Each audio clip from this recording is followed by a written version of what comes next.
Rodney Collin. La teoría de la influencia celeste. Capítulo 13. Los 6 procesos en el hombre, segunda parte. 1. Enfermedad. Tal proceso de corrupción o enfermedad se inicia cuando la forma, desligándose de su propia función, se sobrepone a la vida y reduce el todo a inercia y materia muerta. El orden de los agentes creadores de este cuarto proceso es: forma, vida, materia. El origen más claro de la enfermedad en el organismo humano reside en la cesación del proceso de destrucción. Vimos que este último proceso rendía ciertas sustancias inertes o de desecho, sin posibilidad de refinación, que se eliminaba en una u otra forma. Pero tales sustancias inertes pueden, también, retenerse en el cuerpo, donde degeneran en venenos. Y, en este caso, dan lugar a un fenómeno enteramente nuevo, que en lo que atañe a las relaciones humanas se conoce como rebelión o crimen. Inquiriendo sobre lo que puede corresponder al crimen en el cuerpo humano, llegamos a la conclusión de que es el mal funcionamiento o rebelión de las varias partes del organismo. Y, además, nos percatamos de que este mal funcionamiento principia cuando hay retención de materias inertes en el cuerpo, suplementada en algunos casos por el exceso deliberado de producción. Principiando en el nivel más bajo, las comidas muy abundantes originan una cantidad anormal de heces, cuando hasta cantidades normales de ese material de desecho pueden retenerse en vez de eliminarse. En ambos casos las heces normales, forma, retenidas en el cuerpo por un material de desecho de nivel más alto, que en relación a ellas es activo o vivificador, se modifican en una sustancia que podemos caracterizar como heces degeneradas, junto con todos los venenos que diseminan materias. El veneno más alto o activante, en este ejemplo, es desecho celular que, estando en los tejidos, induce espasmos y tensiones en los músculos internos. Aquí disponemos de un buen ejemplo del principio de que lo activo, pasivo y mediador, o la vida, materia y forma son términos relativos. Porque en el proceso, la enfermedad del agente activo es casi siempre el material de desecho de una función superior que, aunque inerte en su propio nivel, tiene el poder de dar principio a una sucesión de males en las funciones inferiores. De este modo es que el proceso, de corrupción, al contrario del de destrucción, es continuo, desarrollándose cada etapa automáticamente desde la situada por encima. Por supuesto, el ejemplo anterior es simplemente una descripción técnica del estado patológico de la constipación. En el grado siguiente, la orina normal, retenida por una sustancia de desecho superior, produce los cristales de ácido úrico del reumatismo y enfermedades análogas. Esto, como vimos al final del último capítulo, es uno de los venenos de la nota en nuestra tabla de compuestos orgánicos. De la misma manera, el dióxido de carbono que no es exhalado, produce en el cuerpo venenos que se dejan sentir como dolores de cabeza, flojedades de cuerpo, etc. Al nivel del tejido celular vemos cómo el desarrollo adecuado del proceso de destrucción, estimulado por el trabajo y el ejercicio, conduce a la eliminación de productos de desecho mediante la exudación. Entre los malos funcionamientos derivados de la ausencia de sudoración y eliminación consecuente de materias celulares de desecho, se encontrará toda clase de tensiones físicas que impiden el flujo sanguíneo y la debida producción, de calor. Recíprocamente, es experiencia común que el sudor y el ejercicio alivian las tensiones físicas e inducen ese sentido de calma y tono que asociamos con la actividad normal de las paratiroides y el correcto equilibrio en el control del calcio. El veneno producido por el proceso de enfermedad en esta etapa, puede quizás relacionarse con el ácido láctico depositado en los músculos en estados de tensión y letargia. Pasando a la función siguiente, tomamos cierta clase de conversación y de expresión, como legítima excreción de la actividad mental. Para permanecer saludable en este nivel, un hombre debe actuar y hablar según piensa. Debe ser sincero. Sin embargo, patológicamente el producto de desecho del pensamiento permanece sin excretarse, sin expresarse y se revuelve en su mente dando lugar a imaginaciones mórbidas, ideas fijas y pensamientos y sueños recurrentes de los que no puede escapar. Estos son, de modo enteramente literal, tóxicos mentales de un nivel de densidad perfectamente definido, que en tiempo y en cantidad pueden hacer terribles penetraciones en todo el bienestar físico y moral de un hombre. En la función nerviosa del simpático, en donde el proceso de eliminación produce lágrimas, risa, canto u otras expresiones externas físico-emotivas, el proceso de corrupción convierte estas materias de desecho en temores y penas sin fundamento, sueños negativos en la vigilia, etc. Estos malos funcionamientos, también tóxicos en su propio nivel, se hacen notables por el matiz desagradable y sospechoso que prestan al pensamiento. Porque es exactamente de este modo que los tóxicos de la función superior se introducen como fuerza activa en las funciones inferiores que, a su vez, resultan afectadas. Finalmente, en lo que se refiere a las funciones sexual y emotiva, donde el desecho está representado por lágrimas de emoción más profunda, la risa y todas las formas más sutiles de gesticulación y expresión, la retención en el cuerpo de este producto y su corrupción patológica, darán lugar a la imaginación sexual en su forma más intensa y a todos los grados de emociones violentas, mórbidas, desesperantes y criminales. Sin embargo, ¿qué es lo que en esta etapa puede servir de agente activante, puesto que debe tratarse de un tóxico derivado de una función superior a aquellas que son normales en el hombre? Al intentar responder a esta pregunta, nos encontramos cara a cara con el diablo. De todo lo anterior resulta que los procesos de destrucción y crimen, o de eliminación y enfermedad, en cierto sentido, empiezan a aparecer alternativos, el uno natural y saludable, el otro anormal y degenerado. Pero como quiera que la destrucción, en casos normales, se limita a la adecuada eliminación de los productos de desecho en relación a aquellos refinados por la digestión, el proceso patológico no sufre tal limitación. Hemos anotado que en este proceso las sustancias inertes de un nivel superior sirven como intoxicantes de sustancias inertes de un nivel inferior y, recíprocamente, que las sustancias inertes de un nivel inferior sirven como material pasivo para la infección de las situadas por encima. Como pronto veremos por observación, las tensiones físicas conducen a los pensamientos mórbidos, que conducen a los temores sin fundamento y a las aprehensiones, que a su vez conducen a las emociones violentas y autodestructivas. Y, análogamente, a la inversa. El proceso de enfermedad tiene la característica particular de propagarse o infectar a toda materia prima, tanto superior como inferior con la cual se pone en contacto y a la que corrompe de inmediato. Tiene, en verdad, el poder de trabajar retroactivamente, consumiendo, si no se le detiene, inacabables cantidades de material bueno, que bien puede representar el resultado de trabajos muy prolongados de acumulación. En el reino molecular tenemos algo análogo cuando se cuaja una jarra de leche dulce con solo una cucharada de leche agria. O en la degeneración, por descuido, del alcohol en vinagre. Y, en el mundo celular, la casi incontrolable proliferación de células cancerosas a expensas del tejido sano. En el mundo de los hombres este proceso aparece como crimen. Y su comprensión suministra una prueba mediante la cual diferentes concepciones sociales del crimen pueden juzgarse objetivamente. El verdadero crimen será aquel en que el conocimiento, habilidad, comprensión y premeditación, forma, se emplean para destruir posibilidades más altas, vida, dejando a la situación o la víctima en un grado inferior que antes, materia.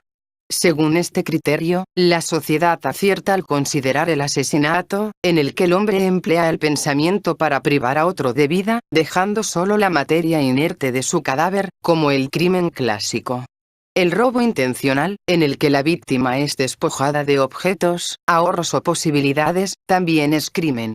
Pero así, también, es la mentira intencionada que deja corrupta una situación y a otros hasta entonces sinceros, llenos ahora de malicia, sospecha, envidia o desconfianza. Por otra parte, vemos que el no poder obedecer por completo una restricción arbitraria, o la imposibilidad de poseer un documento o el pedazo de papel obligatorio, cuando nadie es afectado por esto, de ninguna manera puede decirse que pertenece al proceso cósmico del crimen. En esta forma, mucho de lo que la sociedad contempla como criminal no lo es en realidad, sino cuando más no es aconsejable o es meramente torpe. En tanto que, por otro lado, muchas cosas que la sociedad apoya y justifica como patriotismo, lealtad, libertad, deber, responsabilidad, etc., pueden contener una fuerte tendencia criminal.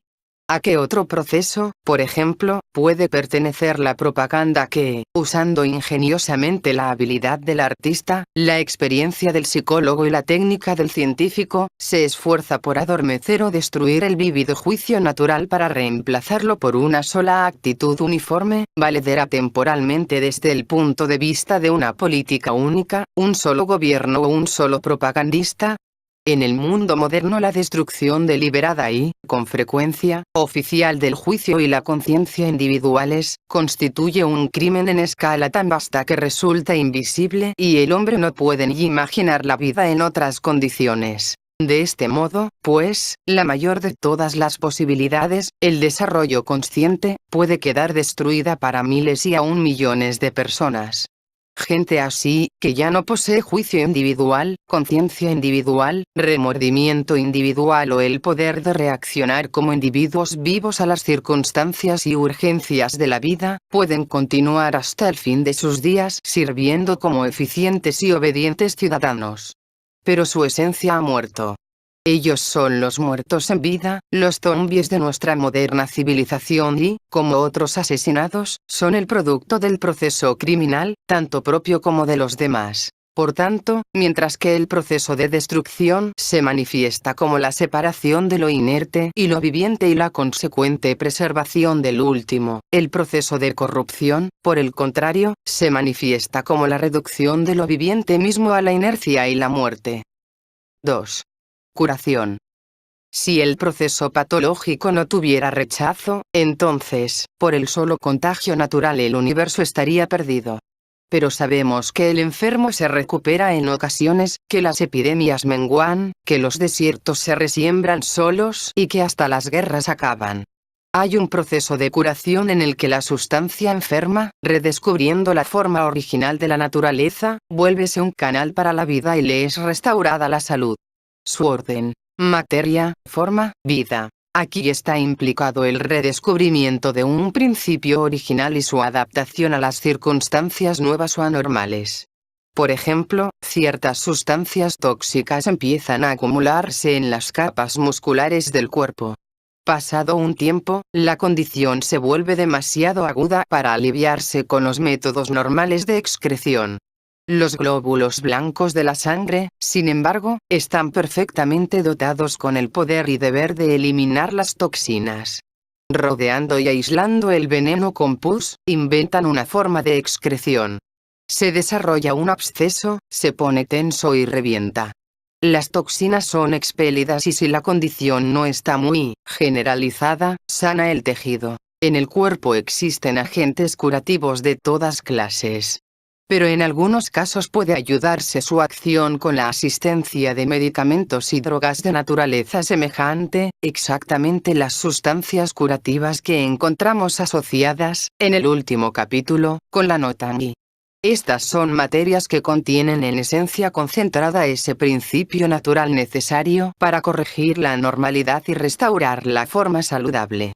En el caso del absceso, el médico aplica ciertas sales que poseen la tendencia natural a sacar o aspirar las toxinas de la carne. Utiliza el mismo principio en un nivel molecular, aplicando calor en forma de compresas calientes. En otras palabras, recuerda y usa leyes naturales para inventar una forma de volver el organismo a la forma en que la vida y la sangre puedan fluir de nuevo libremente. En este ejemplo vemos ya el proceso de curación a dos niveles. Primero, hay la curación fisiológica natural al cuerpo mismo.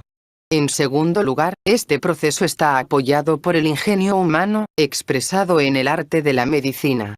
Los dos son el mismo proceso. La escala y el medio de operación son diferentes. En el primer caso lo vemos operando en el mundo celular. En el segundo, en el mundo humano. En el primer caso, nos parece como curación propia, en el segundo, como invención, habilidad o ciencia aplicada, esto es, el uso intencional de las leyes naturales. Fundamentalmente, la curación es aquella que restaura la salud a las cosas afectadas por el proceso criminal o corruptivo. Hemos visto cómo este último agria la leche, convierte en vinagre el vino e infecta la sangre con la seccia. En el caso de productos libres corrompidos así, el hombre puede ya abandonarlos, como los alimentos podridos, ya emplearlos en otros usos pero inferiores. Cuando, empero, la corrupción comienza a degenerar la materia de su propio cuerpo, no puede permanecer tan indiferente y debe procurar detener la descomposición y regenerarla por entero. El vinagre puede utilizarse por su misma agriura, pero la sangre emponzoñada debe ser curada o el hombre mismo sucumbirá.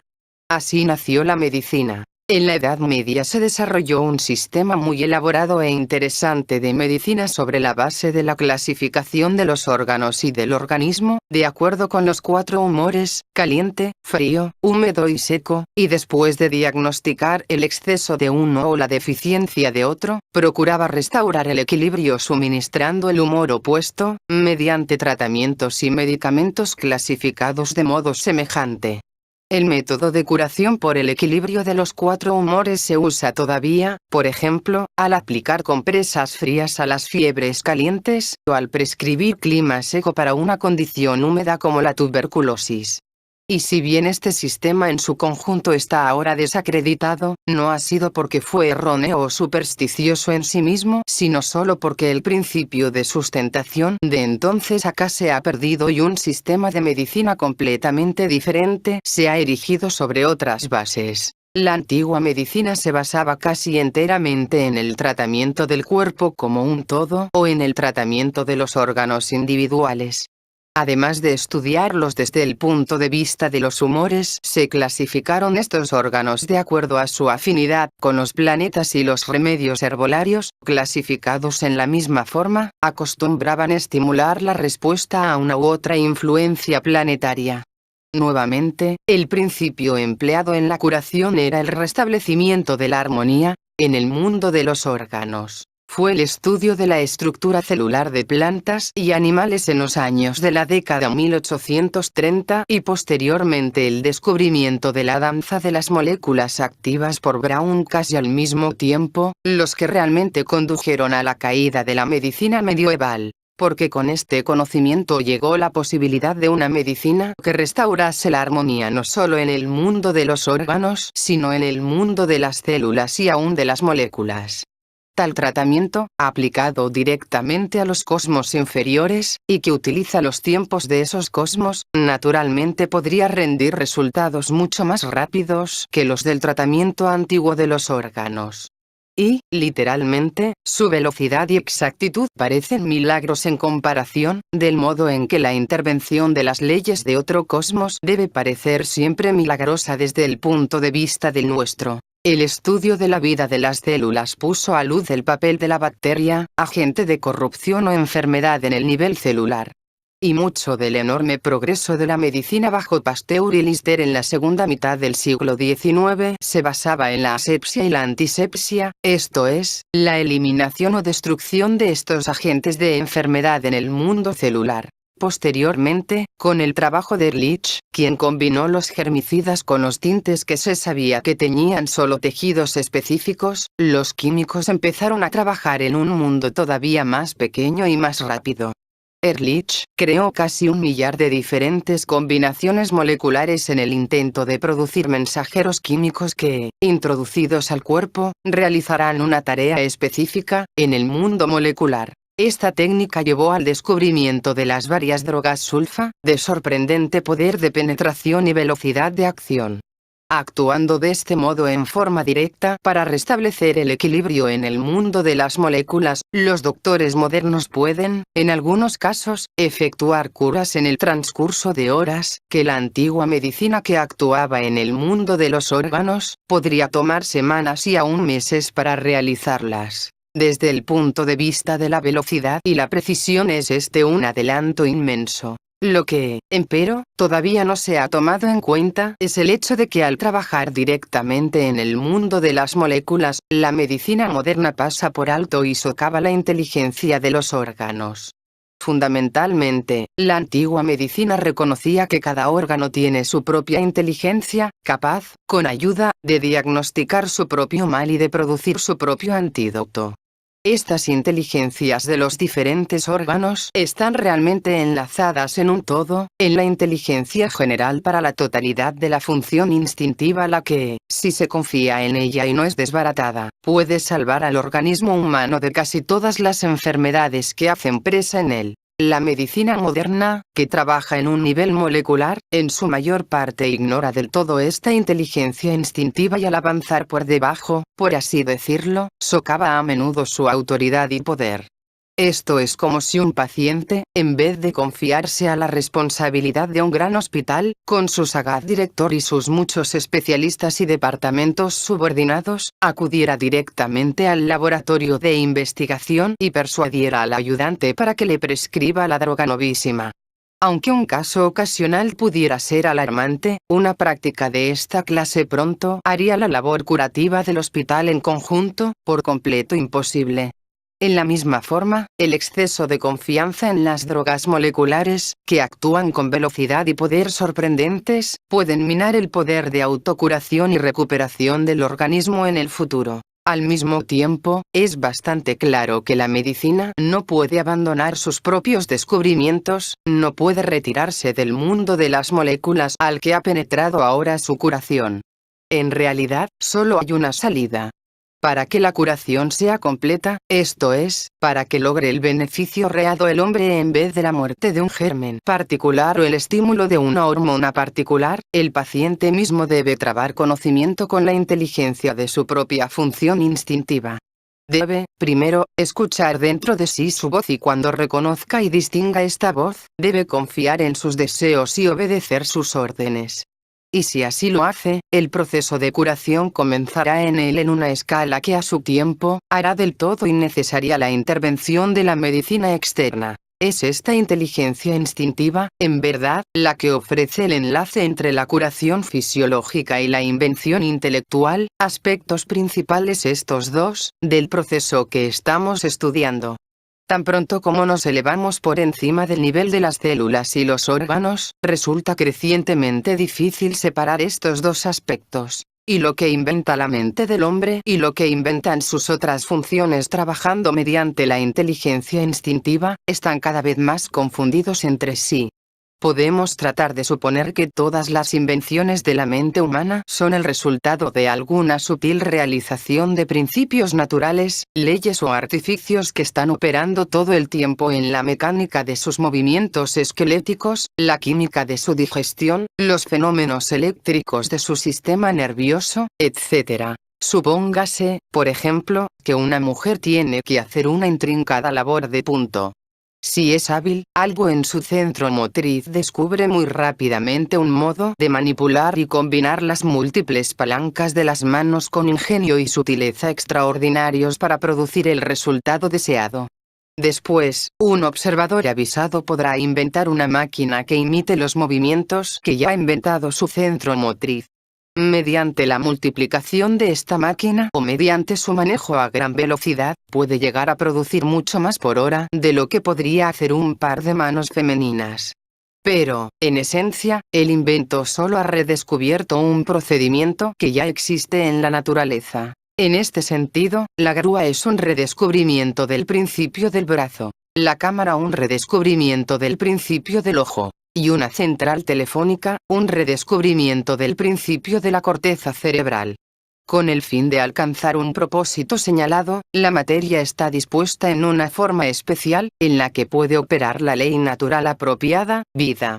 Sin embargo, no debemos permitir que las aberraciones del ingenio humano nos impidan ver el hecho de que el verdadero producto final de este proceso es precisamente vida, vitalidad aumentada, poder, oportunidad, etc. Esto es todavía más claro en la curación fisiológica y hasta en la psicológica, donde este proceso realmente significa la corrección de una anormalidad, esto es, que se opone a una tendencia o secreción que ha excedido su función o estimula una que es deficiente. Por tanto, la meta del proceso de curación es la producción de un organismo normal o armonioso, porque solo es en ese organismo donde la vida fluye con mayor abundancia. Exactamente el mismo proceso y los mismos agentes en el cuerpo, reorganizan a la materia en una forma con objeto de preservar la vida en circunstancias modificadas. Por esto el organismo humano se adapta milagrosamente al calor y el frío extremos, al ayuno prolongado o a la falta de sueño. Por esto el ciego empieza a ver con la piel de su rostro y el sordo a oír con los huesos de su cráneo. Este es el proceso por el que pueden repararse los errores y desastres, volver a la salud un órgano dañado y acercarse un hombre a la normalidad mediante la correcta comprensión de la ley natural. 3. Regeneración. Nos queda un proceso que todavía no hemos considerado. Este se refiere al orden, forma, materia, vida, el cual, en el nivel cósmico, caracterizamos como la forma que organiza a la materia en imitación del principio de vida, la criatura emulando al creador. Entre los organismos simples podemos ver ejemplos frecuentes de este proceso en acción. Un gusano que ha sido cortado por la mitad, no sana tan sencillamente como puede sanar un hombre al que le ha sido amputada una pierna, si tiene suerte. El gusano se regenera a sí mismo, es decir, desarrolla completamente una nueva mitad con todos los órganos y funciones que contenía la mitad perdida. Aún la más pequeña porción de ciertos gusanos de mar contiene este poder de regenerar al organismo por completo. La misma forma, en algún modo misterioso, se rehace a sí misma. De la misma manera la lagartija puede regenerar su cola, la langosta sus garras y el organismo humano su piel y, hasta cierto límite, su hígado. Empero, para los órganos humanos superiores, no obra el proceso así. Ningún hombre puede desarrollar una nueva cabeza si le es cortada, ni siquiera una mano. Si desearnos encontrar la significación para el hombre de este proceso de regeneración, debemos considerarlo de modo diferente, desde el punto de vista de la regeneración interna o psicológica. El hombre tiene la posibilidad de recrearse a sí mismo o, más correctamente, el ser humano tiene la posibilidad de hacerse a sí mismo un hombre. Como vimos antes, lo que distingue a un hombre de los animales es su posibilidad de llegar a ser consciente de su propia existencia y de su lugar en el universo. Solo quien es así consciente puede ser verdaderamente llamado un hombre. Por tanto, la regeneración para un ser humano es la recreación de sí mismo como hombre consciente. ¿Cómo puede desarrollarse tal proceso? El orden del proceso de regeneración es que la forma organiza a la materia en imitación de la vida. El hombre mismo es esta forma. En este proceso todo depende de su iniciativa, su voluntad, su perseverancia. Por esta razón, este proceso no sucede por sí mismo. Es como si fuera un capricho del ser, del que solo muy pocos hombres son capaces y, entonces, solo en relación con un fin determinado y esfuerzos concretos muy definidos. ¿Cuál es la materia con la que el hombre labora para recrearse a sí mismo? Con objeto de comprender esto más claramente estudiaremos solo una función por vez. Cuando tratamos de la actividad mental del hombre, por ejemplo, encontramos dificultad en definir a sus productos de desecho. Pero pudimos distinguir hasta cierto límite la función propia de la mente, es decir, el registro de percepciones de todas clases y su almacenamiento de un modo ordenado a fin de poder compararlas y relacionarlas, de las funciones desechables, como el giro ocioso de pensamientos y las imaginaciones obtusas. La mente de cada hombre elimina una corriente interminable de tal desecho mental que de modo ordinario pasa completamente desapercibida. Pero mediante el proceso de regeneración, la forma o función trabaja sobre su propio material de desecho. Esto significa que la porción fresca de la mente, el poder de registro, observa su propio producto final, esto es, la errante corriente de pensamiento asociativo que es su excreción. La mente está como dividida en dos, una parte vigilando a la otra. Cualquiera que haya intentado con perseverancia este experimento será testigo de su dificultad extrema y el gran esfuerzo de atención continua que es necesario para sostenerla por solo un minuto. También encontrará que esto es completamente imposible si la excreción de la mente, es decir, la corriente ordinaria de asociación, ha sido intoxicada por el proceso patológico y ha tomado un matiz mórbido, amargo, violento o resentido. En esta etapa, la materia de la mente está más allá temporalmente de toda posibilidad de regeneración. Sin embargo, si el esfuerzo puede ser sostenido con éxito, aun durante cortos periodos, se genera una energía muy sorprendente y el hombre ha dado el primer paso hacia el conocimiento de sí mismo. Una aplicación ulterior de este proceso a la función mental se encuentra en la imaginación intencional. Esta es muy diferente de la imaginación mecánica, la que, como vimos, podemos considerar que es una excreción natural del cerebro. En este caso, la parte registradora de la mente organiza la corriente de imágenes en un canal determinado y controla su naturaleza con un fin particular en mira. Por ejemplo, un hombre imagina deliberadamente cómo sería si su cuerpo fuese tan grande como una casa.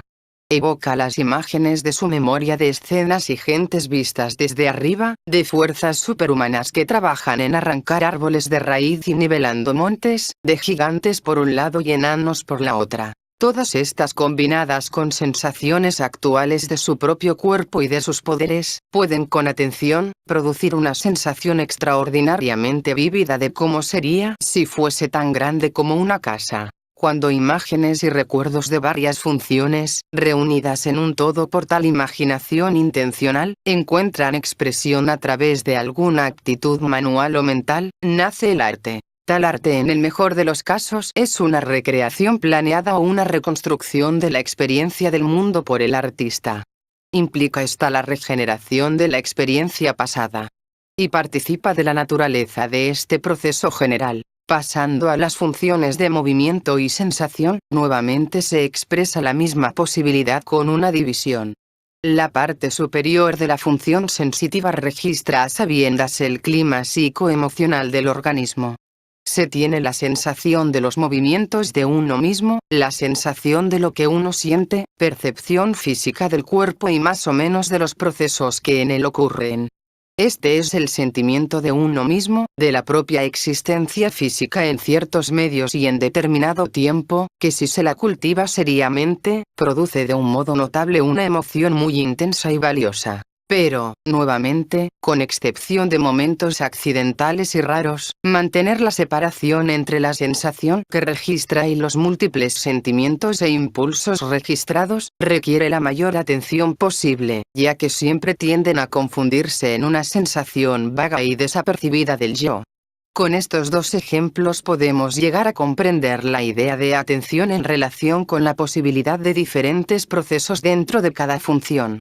Cuando se sostiene deliberadamente la atención en su mayor intensidad, como cuando son enfocados deliberadamente el poder de registro mental o el de la sensación física, podemos confiar en que el proceso de regeneración está en desarrollo. Cuando la atención es atraída, es decir, cuando los productos de desecho del pensamiento o de la sensación se están vertiendo en el hablar incontrolado, en la acción o en otras formas automáticas de expresión, podemos decir que está desenvolviéndose el proceso de eliminación. Y, finalmente, cuando no hay atención o hay atención distraída, es decir, cuando estas materias de desecho no son vertidas, sino que degeneran en el interior del organismo en forma de irritaciones, imaginaciones mórbidas y odios o temores apasionados, es cuando podemos suponer que está activo el proceso de corrupción. Así, la atención sostenida, atraída y distraída son, en cierto aspecto, las llaves biológicas para el proceso de regeneración, eliminación y corrupción, respectivamente. Y, ahora, llegamos a la última y más difícil etapa de este proceso, la que se refiere a la función sexual emotiva.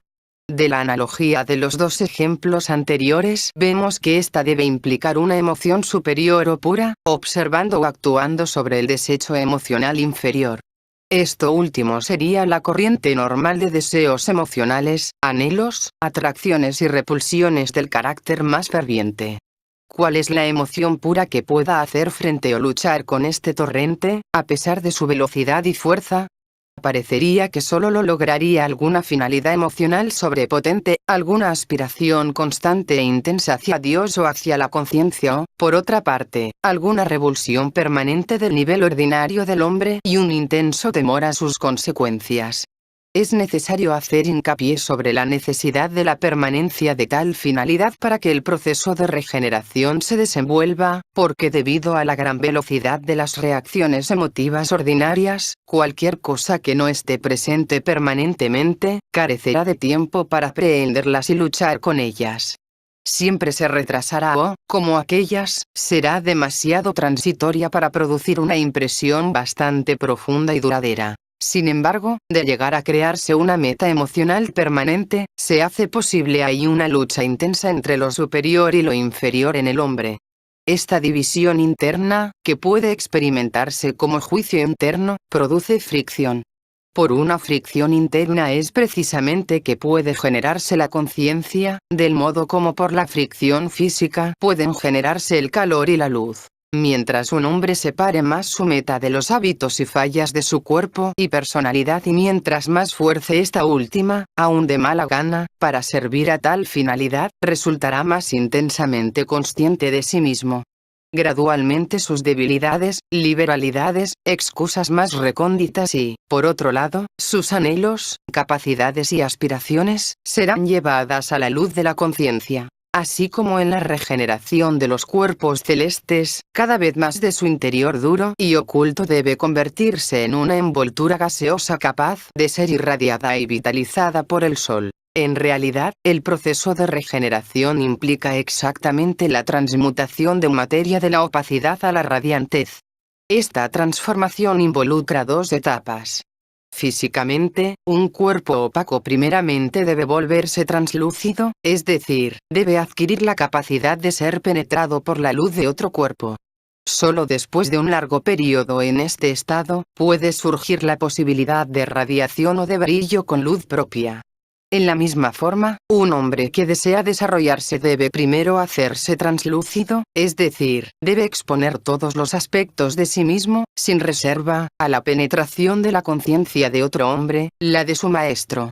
Esta sola exposición y penetración puede convertirse en el medio que le capacite para conocerse a sí mismo y, al final, adquirir una conciencia permanente de lo propio. Estas tres etapas, opacidad, translucidez, radiación, corresponden a los tres estados de la materia, mineral o celular, molecular y electrónico, de los que hemos hablado antes. En el mundo planetario la segunda etapa está relacionada con el desarrollo de la atmósfera y la tercera con la generación de luz. En el hombre, la segunda etapa está conectada con el desarrollo de un nuevo cuerpo molecular, capaz de asimilar la conciencia de otro y, la tercera, con la creación de un cuerpo electrónico ulterior, capaz de generar su propia conciencia y comprender a otros dentro de ella. En alguna otra parte llamaremos a estos nuevos cuerpos potenciales el alma y el espíritu. Mucho puede entenderse acerca de nuestro estado actual de conciencia y los otros estados potenciales que le siguen, si se considera la cuestión de la invisibilidad. Pues el desarrollo de estos nuevos cuerpos envuelve la creación de vehículos con los cuales penetrar en los mundos invisibles. Para nosotros hay muchas clases diferentes de invisibilidad. Las cosas pueden ser invisibles porque están demasiado lejos, como alguna estrella lejana, o porque están demasiado cerca, como las glándulas dentro de nuestro cerebro. Pueden ser invisibles porque son demasiado grandes, como la Tierra, o demasiado pequeñas, como una célula. Pueden ser invisibles porque están demasiado rarificadas, como el aire o el pensamiento, o demasiado densas, como el interior de una montaña. Pueden ser invisibles porque son demasiado rápidas, como el vuelo de una bala, o demasiado lentas, como la forma de una civilización. Todas estas diferentes clases de invisibilidad se originan porque en su estado ordinario nuestra conciencia solo funciona libremente en relación a los mundos mineral y celular. Confinada a un cuerpo celular, se da cuenta solamente de los objetos minerales o celulares. Si esta conciencia pudiera elevarse a un grado de penetración donde pudiera funcionar con igual libertad en relación al mundo molecular, muchas de estas especies de invisibilidad dejarían de existir para ella. Una conciencia que tuviese los mismos poderes en relación al mundo molecular, como la nuestra los tiene en relación al celular, podría percibir efectivamente la materia molecular como el aire o la emoción. penetraría efectivamente al interior de los objetos densos, como las montañas, y gozaría de tal velocidad de movimiento que toda la escala de lejos y cerca se transformaría por completo. Sobre todo, una conciencia en libertad en el mundo molecular, esto es, en el estado siguiente al nuestro, no solamente reconocería los objetos sino también las relaciones entre los objetos. Puesto que en la gran mayoría de los casos el campo de fuerza que representa la relación entre los objetos se compone de materia en estado molecular. Reconocería, entonces, la relación entre un gato y una silla, un hombre y una mujer, la persona y su ambiente.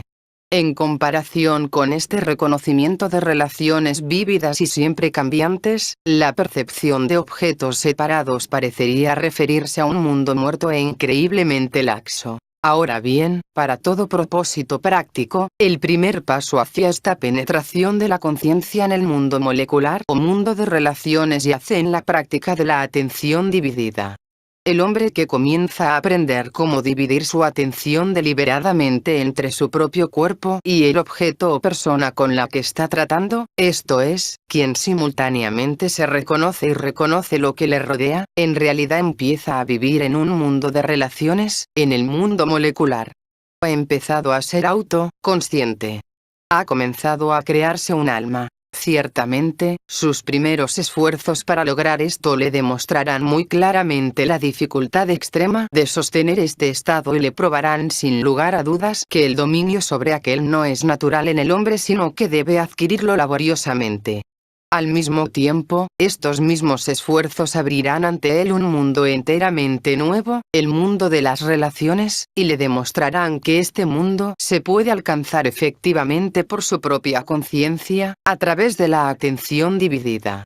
Aún más, con este progreso de su conciencia hacia el estado siguiente, disminuirá para él la esfera de lo invisible. Acerca de la creación de todavía otro cuerpo más allá del alma, esto es, el espíritu, no podemos ocuparnos aquí. Esto está demasiado lejos de nosotros. Mas ahora empezamos a comprender el significado literal de la palabra regeneración. Mediante este proceso las criaturas de cuerpo mineral o celular literalmente renacen, primero con cuerpos moleculares y, después, con cuerpos electrónicos. Cada renacimiento significa la entrada en un mundo nuevo, la entrada a nuevas percepciones, a una relación completamente nueva con el universo. De hecho, todas las nuevas posibilidades consideradas hasta ahora, el juicio interno, la conciencia, la fusión de los sistemas nerviosos, la penetración dentro de otros tiempos, la percepción de otros mundos, la inmortalidad, todos se refieren nada más que a diferentes aspectos o diferentes etapas de esta regeneración.